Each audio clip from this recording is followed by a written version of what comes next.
जैसे कि आप बोर्ड पे देख पा रहे हो, मैंने क्या लिखा है, डूज एंड डोंट्स। और किस लिए लिखा है, before last days of preparation. हम सबको पता है कि लास्ट डेज पे हमारी जो प्रिपरेशन होती है बहुत अच्छे से होनी चाहिए, एकदम धमाकेदार, ठीक है। बट ऐसी कुछ चीज़ें होती हैं जो हमें करनी चाहिए और ऐसी कुछ चीज़ें जो हमें नहीं करनी चाहिए, अवॉइड करनी चाहिए। तो उन्हीं बातों पर आज हम फोकस करेंगे ज़्यादा, ठीक है। तो स्टार्ट करते हैं इस वीडियो को, एंड तक देखना। आपको इस वीडियो में डेफिनेटली जो इम्पोर्टेंट पॉइंट्स हैं जो कि आपको नहीं फॉलो करनी चाहिए और आपको इसका रिजल्ट डेफिनेटली आपको रिजल्ट आपके रिजल्ट पे मिलेगा। तो ज़रूर देखना इसको और फॉलो करना, ठीक है। तो स्टार्ट करते हैं इस इंटरेस्टिंग वीडियो को अभी।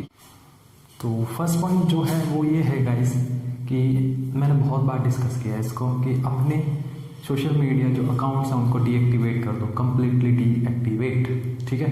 क्योंकि ये आपको बहुत ज़्यादा इफेक्ट करेंगे, आपका टाइम बर्बाद करेंगे, आपकी कंसंट्रेशन बर्बाद करेंगे और आपका फोकस भी बर्बाद करेंगे, ठीक है।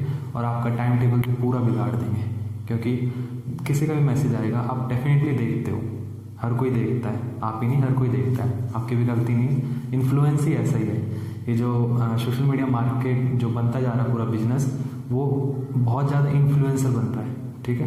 वो बहुत ज़्यादा इन्फ्लुएंस करता है, तो आपकी भी गलती नहीं है, बट आप एक सॉल्यूशन कर सकते हो, डूज कर सकते हो। वो ये है कि आप उन्हें डीएक्टिवेट कर दो जब तक आपके एग्ज़ाम्स हैं, क्योंकि अभी आपके एग्ज़ाम्स को बहुत कम टाइम बचा है, हम सबको पता है। तो आपको ये चीज़ करनी चाहिए, ठीक है, डेफिनेटली।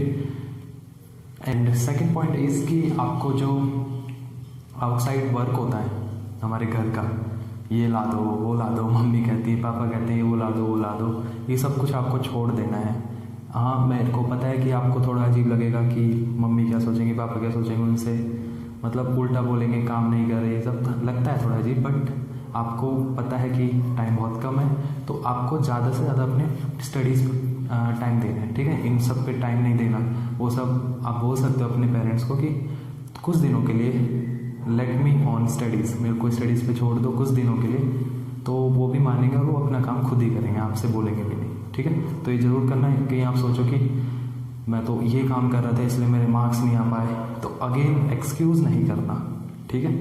तो यही था सेकंड पॉइंट।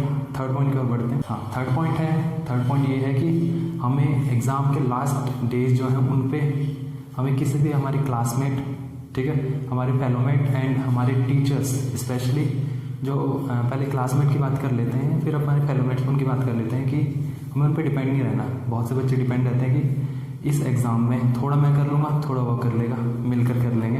बट ऐसा एग्ज़ाम हॉल में बिल्कुल नहीं होता। जब आप एग्ज़ाम देने जाते हो उधर बैठते हो तो कोई किसी की नहीं सुनता, ये सब आपको पता है ऑलरेडी, ठीक है। कोई किसी की नहीं सुनता, और आपने स्कूल में भी एक्सपीरियंस कर रखा होगा अपने आपके प्री बोर्ड्स में और ऐसे वंस वगैरह, ठीक है। तो अपने उस पर डिपेंड नहीं रहना बिल्कुल भी कि वो आपको बता देगा या फिर आपको कुछ हिंट्स दे देगा, कोई कुछ नहीं करता।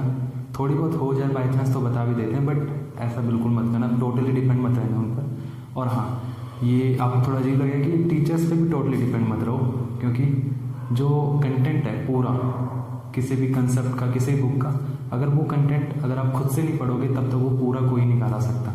टीचर अपना 100% देते हैं, पक्का देते हैं, बट उनसे आप जो लेते हो पूरा हर एक बच्चा नहीं ले पाता, ठीक है। तो ये मत सोचो कि टीचर्स ने वो टॉपिक करा दिया तो हमारी तरफ से भी हो गया।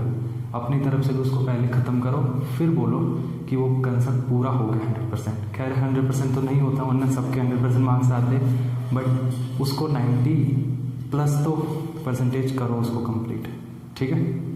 तो यही था थर्ड पॉइंट कि डिपेंड मत रहो किसी पर, ठीक है। Fourth point is last day preparation पे पूरे साल बच्चे पढ़ते नहीं है और लास्ट के 3 मंथ्स जो हैं उन पे पढ़ते हैं। तो ये पॉइंट्स उनके लिए हैं। वो क्या करते हैं, शॉर्ट नोट्स ढूंढते हैं, शॉर्ट कंसेप्ट ढूंढते हैं, इधर से मांग लिया उधर से मांग लिया, सबसे मांगते हैं इधर उधर से, क्योंकि उन्होंने पूरे साल तो प्रिपरेशन करी नहीं होती और लास्ट के 3 मंथ्स सोचते हैं प्रिपरेशन करके 90 अबव 80 अबव लेके आएंगे। बट ऐसा नहीं होता, ये बस कहने की बातें हैं। और क्योंकि आजकल जो एग्ज़ाम का पैटर्न है, बहुत से सोचते हैं कि जो क्वेश्चंस इंपॉर्टेंट है वही बहुत बार आ जाते हैं, बट ऐसा उलट हो जाता है कई बार। सीबीएसई भी कई बार, सीबीएसई छोड़ो, स्टेट बोर्ड्स भी कई बार जो पेपर एकदम से पैटर्न चेंज कर देती है। लास्ट ईयर भी देखा होगा हमारे टाइम पर कि कुछ पेपर्स ऐसे थे जिन्हें हम सोच के गए थे कि इस टाइप के क्वेश्चन से आएंगे, बट पूरा चेंज, ठीक है। तो ऐसे शॉर्ट नोट्स, शॉर्ट कंसेप्ट्स, और कोई बोले आपको इम्पोर्टेंट क्वेश्चन, ये इम्पोर्टेंट क्वेश्चन इनको करके जाओ तो पूरा हो जाएगा, उन सब पे बिलीव मत करो, अपना पूरा करो, ठीक है। हाँ कि इंपॉर्टेंट क्वेश्चन करने चाहिए, साथ में उनका कंसेप्ट भी समझना चाहिए। कुछ ऐसे होते हैं इंपॉर्टेंट ही करते हैं, कंसेप्ट को इधर भेज देते हैं, नहीं करना। बट ये उनके लिए ये पॉइंट कि आपको ये शॉर्ट नोट्स और शॉर्ट कंसेप्ट से बिल्कुल बिलीव नहीं करना, आपको खुद के पूरे कंसेप्ट करने हैं, ठीक है। तो ये लिए आपके लिए बहुत इंपॉर्टेंट पॉइंट है। जो 5th पॉइंट है वो ये है कि do not skip your examples and supplementary exercises. जो हमारी बुक्स होती हैं उनमें हमारे जो सप्लीमेंट्री एक्सरसाइजेस होती हैं लास्ट में होती हैं बुक के, शायद केमिस्ट्री में, आई थिंक, हाँ केमिस्ट्री में शायद नहीं होती, बट हाँ होती है, याद आ गया मेरे को, होती है केमिस्ट्री में। लास्ट में वो न्यू टॉपिक जोड़ देते हैं, वही होते हैं, तो उनको जरूर करके जाएं, क्योंकि उनमें से कई बार हमारे 1 मार्क्स के भी क्वेश्चन आ जाते हैं, 2 के भी आ जाते हैं कई बार, ठीक है। एंड मैथ्स में तो स्पेशली आपके जैसे मैथ्स में एक चैप्टर है वेक्टर वाला, तो उसमें स्केलर ट्रिपल प्रोडक्ट वगैरह बहुत से बच्चे सोचते हैं कि बुक में चैप्टर में तो था ही नहीं, बट वो सप्लीमेंट्री में होता है, तो कई बार वो भूल जाते हैं करना, ठीक है। तो उनकी भी गलती नहीं होती, बट इसलिए मैं आपको बता रहा हूँ कि सप्लीमेंट्री जरूर करना, लास्ट में रहती है, उसको जरूर करके जाना।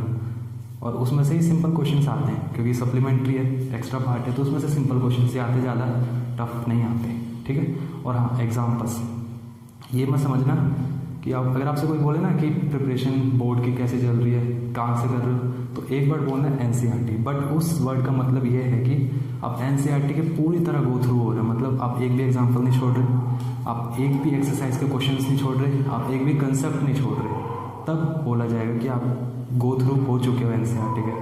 और ये जो बोलते हैं कि ये इंपॉर्टेंट क्वेश्चन इस टाइप के आते हैं, इस टाइप के नहीं आते, तो ये ज़्यादातर इसलिए बोला जाता है ताकि आपको पता चल जाए कि पैटर्न पेपर का क्या होने वाला है। उनका इंटेंशन ये नहीं होता बताने का कि आप यही करो तो यही आएगा, ऐसा नहीं होता, आपको पूरा करना होता, बट वो आपको बस पैटर्न बताता है ओनली, ठीक है। तो ये तो थे कुछ जो डोंट्स जो हमको नहीं करने एग्ज़ाम के लास्ट डे की जो प्रिपरेशन होती है, लास्ट डेज की प्रिपरेशन, उनके दौरान ये चीज़ें हमें नहीं करनी। अब हम फोकस करेंगे उन चीज़ों पर, वो कमी है उन चीज़ों पर जो कि हमें करनी चाहिए एक्चुअल में, ठीक है। तो वो देखते हैं। गाइस फर्स्ट पॉइंट ये है कि अपने में से कोई भी आपका जो बेस्ट फ्रेंड है, एक्चुअली बेस्ट फ्रेंड तो मत चुनना, जो आपके साथ में पढ़ता है, आपका क्लासमेट, आपका फेलोमेट, तो उसमें से एक को चुन लो, किसी को जो कि थोड़ा पढ़ने में भी अच्छा है और थोड़ा स्वभाव में भी अच्छा है, उसको चुन लो।